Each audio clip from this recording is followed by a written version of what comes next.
இந்தி திணிப்பு மூலம் தமிழர்களின் பண்பாட்டை பாஜக அரசு மாற்ற முயற்சிப்பதாக முதலமைச்சர் மு.க.ஸ்டாலின் குற்றச்சாட்டு. இந்தியால் தமிழ் பண்பாடு அழியலாம் என்ற பெரியாரின் கருத்துக்களை குறிப்பிட்டு எக்ஸ் தளத்தில் பதிவு.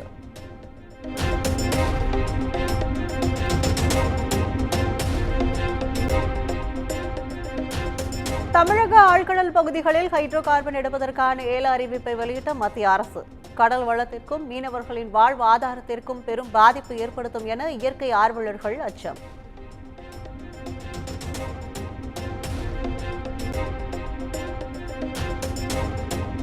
ஹைட்ரோ கார்பன் ஏல அறிவிப்பை மத்திய அரசு திரும்ப பெற வேண்டும். மத்திய அரசுக்கு பாமக நிறுவனர் ராமதாஸ் வலியுறுத்தல்.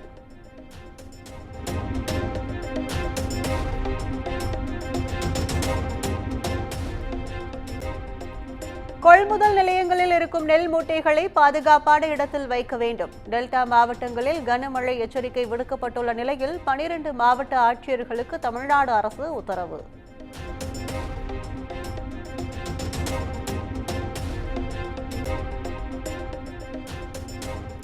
நூறு நாள் வேலை திட்டத்தில் குறைகளை நிவர்த்தி செய்ய 14 மாவட்டங்களுக்கு குறை தீர்ப்பாளர்கள் நியமனம். தமிழ்நாடு அரசு உத்தரவு.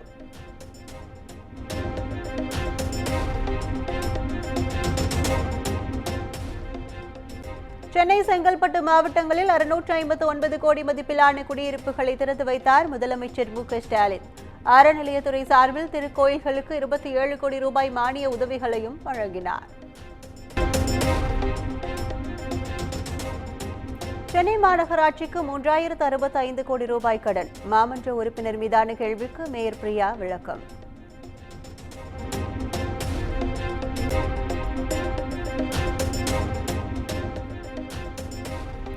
சென்னையில் தெருநாய்கள் மற்றும் மாடுகளுக்கு மைக்ரோ சிப் பொருத்தும் பணி தொடக்கம். முதல் கட்டமாக 3500 தெருநாய்களுக்கு மைக்ரோ சிப் பொருத்த முடிவு.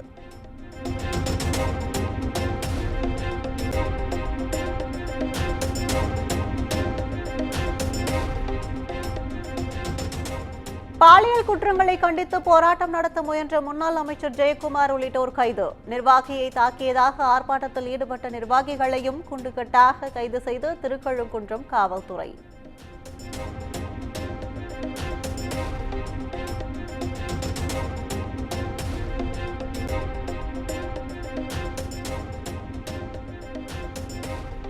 திருக்கழுக்குன்றத்தில் அதிமுகவினர் கைது செய்யப்பட்டதற்கு எடப்பாடி பழனிசாமி கண்டனம். எதிர்க்கட்சியின் குரலை ஒடுக்குவதில் ஆர்வம் காட்டும் அரசுக்கு மக்களை காக்கும் எண்ணம் துளியும் இல்லை எனவும் விமர்சனம்.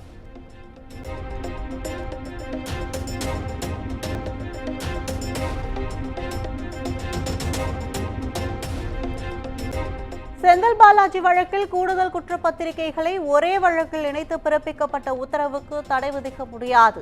சென்னை உயர்நீதிமன்றம் திட்டவட்டம்.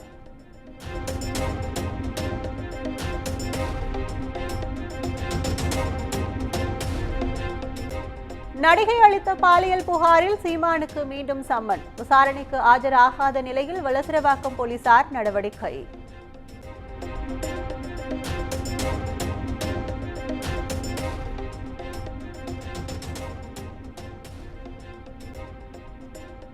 பல்கலைக்கழக மாணவி பாலியல் வழக்கில் கைதான ஞானசேகரனை குண்டர் தடுப்பு சட்டத்தின் கீழ் அடைத்த உத்தரவை எதிர்த்த வழக்கு.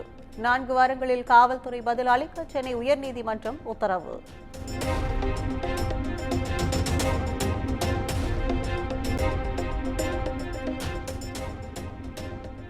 நாமக்கல் மாவட்டம் ராசிபுரத்தில் பள்ளி வளாகத்தில் மாணவன் அடித்துக் கொல்லப்பட்டதாக கூறப்பட்ட விவகாரம்.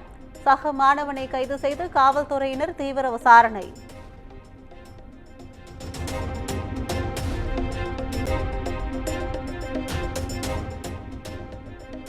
சந்தன கடத்தல் வீரப்பனின் உறவினர் அர்ஜுனன் மரணத்திற்கு இழப்பீடு வழங்க உத்தரவிட முடியாது.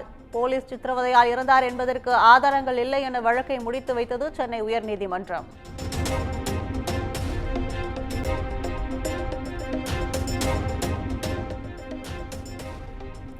கொடநாடு கொலை கொள்ளை வழக்கு. அதிமுக நிர்வாகி சங்கர் கோவை சிபிசிஐடி அலுவலகத்தில் விசாரணைக்கு ஆஜர்.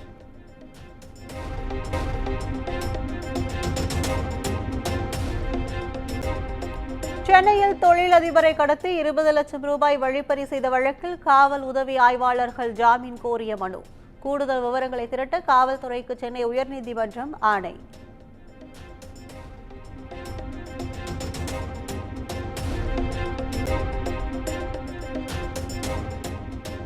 திருவள்ளூரில் நடைபெற்ற அரசு விழாவில் தமிழ்தாய் வாழ்த்து புறக்கணிப்பு. வேளாண்மை தொடர்பான கருத்து கேட்பு கூட்ட நிகழ்ச்சியில் அரங்கேறிய அவலம்.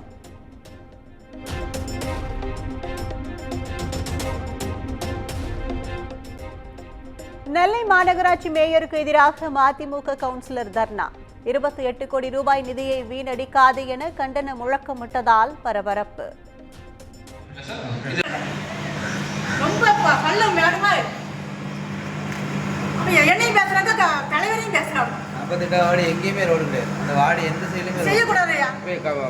மேயர் வந்து எல்லா குறைகளுக்கும் நிறுத்தி பண்ணிட்டு இருக்காரு. நீங்க செய்யலாம். நடக்கவே இல்லையா? ஈரோடு அருகே கட்டுப்பாட்டை இழந்த கார் பாதசாரிகள் மீது மோதி விபத்து. பதைபதைக்க வைக்கும் சிசிடிவி காட்சிகள் வெளியாகி பரபரப்பு.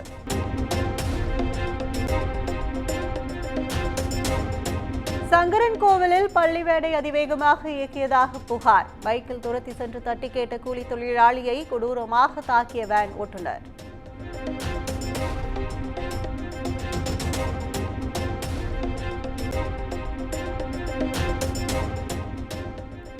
கட்டுமான பொருட்களின் விலை ஏற்றத்தை கண்டித்து அகில இந்திய கட்டுநர் சங்கத்தினர் போராட்டம். டிரான்சிட் நடைமுறையை ரத்து செய்யவும் அரசுக்கு வலியுறுத்தல்.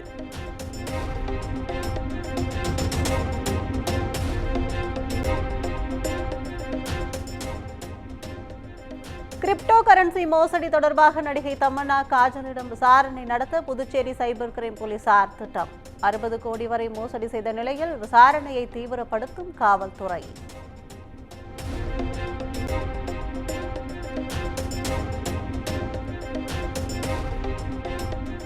தெலுங்கானா மாநிலம் ஸ்ரீசைலம் பகுதியில் சுரங்கத்தில் சிக்கியவர்களை மீட்கும் பணி 5வது நாளாக நீட்டிப்பு. இடிபாடுகள் குறித்த வீடியோவை பகிர்ந்த மாநில பேரிடர் மீட்பு படை.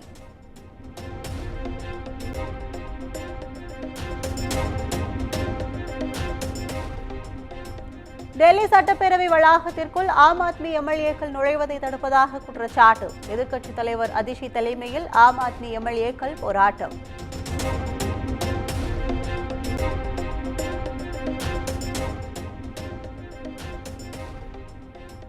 டெல்லி தெற்காசிய பல்கலைக்கழகத்தில் அசைவ உணவு சாப்பிட்டதாக மாணவிகள் மீது ஏபிவிபி அமைப்பினர் தாக்குதல். மாணவிகளின் தலைமுடியை பிடித்து இழுத்து வன்முறையில் ஈடுபட்டதால் பரபரப்பு.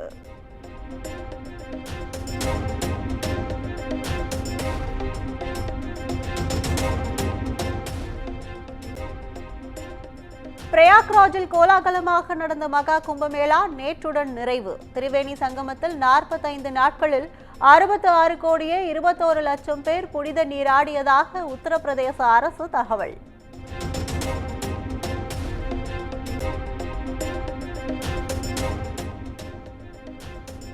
மகா கும்பமேளாவால் திரிவேணி சங்கமத்தில் தேங்கிய குப்பைகளை அகற்றிய முதலமைச்சர் யோகி ஆதித்யநாத். அமைச்சர்களுடன் கங்கையில் பூஜை செய்து வழிபாடு.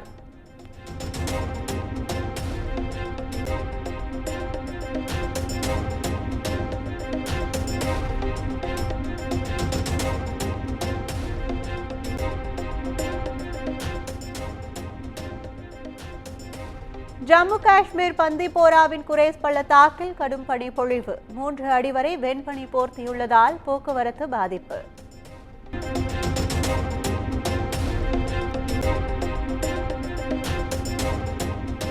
இந்திய பட்டதாரிகளை தங்க அட்டை குடியுரிமை திட்டத்தின் கீழ் அமெரிக்க நிறுவனங்கள் பணியமர்த்தலாம். அதிபர் டிரம்ப் அறிவிப்பு.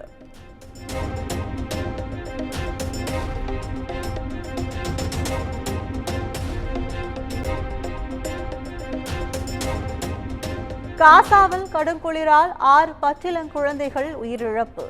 மருத்துவ வசதியின்றி 7700 குழந்தைகள் தவிப்பதாக ஐநா தகவல்.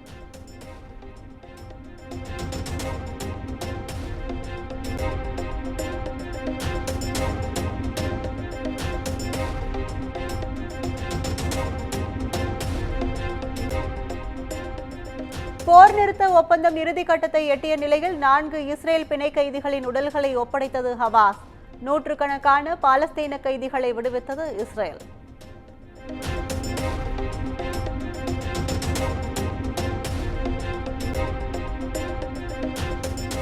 ஹவாய் தீவில் மீண்டும் வெடித்து சிதறும் கிளாவியா எரிமலை. பல அடி உயரத்திற்கு எழும் நெருப்பு குழம்பால் மக்கள் அச்சம்.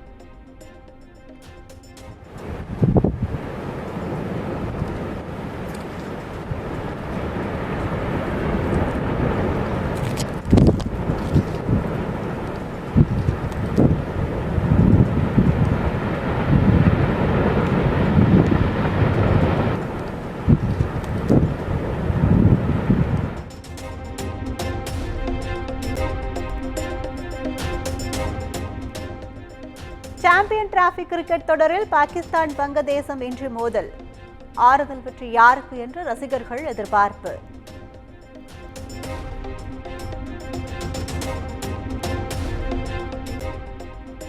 நடிகர் ரஜினிகாந்தின் கூலி படத்தில் இணைந்து விஜயின் பீஸ்ட் பட நாயகி. அப்டேட்டை வெளியிட்ட படக்குழு.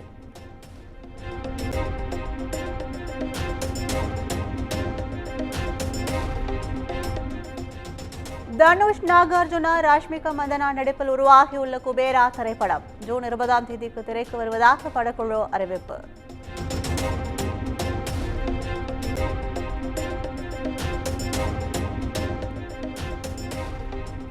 சென்னையில் ஆபரண தங்கத்தின் விலை சவரனுக்கு 320 ரூபாய் குறைந்து 64,080 ரூபாய்க்கு விற்பனை. 1 கிராம் தங்கம் 8,010 ரூபாய்க்கு விற்பனையாகிறது.